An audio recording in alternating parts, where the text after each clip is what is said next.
عاد في مرة يا خبرة في عدن، أعتقد أنا في 2016 كذا 2017.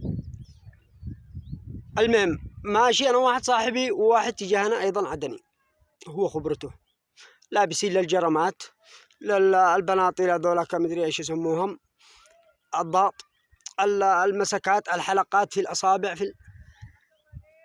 مدري ما طبزوا الرجال في جنبه إنه عصبة إنه عرق مدري مو أو شيء يذكره بالموت وهم معهم أيضا تنبل.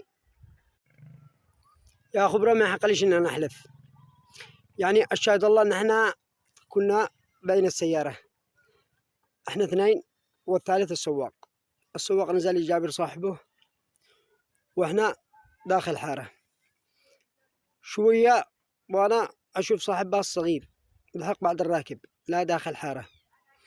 المهم شاكله يا والد يا ولد تعال، قلت نعم الله يشفيك. ويقول الرجال وصاحب الباص هذا عنده عائلة وراء، تمام، الباب يضم مفتوح ويشتغل اقرا.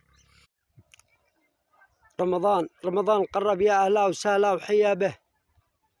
رمضان شهر العبادة، رمضان الذي ينزل فيه القرآن، فالله يهدينا وإياكم أجمعين وأن يصلح بلاد المسلمين.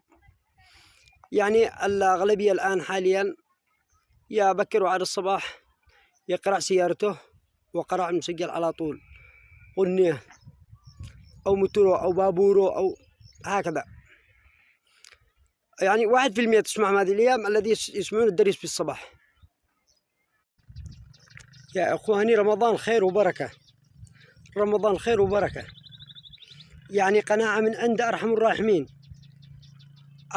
أنتم بتفكروا بالفطر هذا كم ناكل كم وجبات، يعني معك صبوح، يعني من الصباح شبي الصباح تقول والله أنا أشتري شراقة حماية كما يقولوا.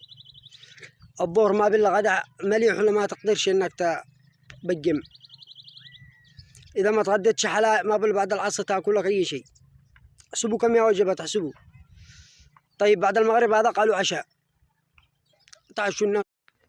أيضا رمضان شرف على الأبواب، وإحنا ما نتكلم بالكلام هذا إلا من أجل نذكركم بالصلاة على النبي.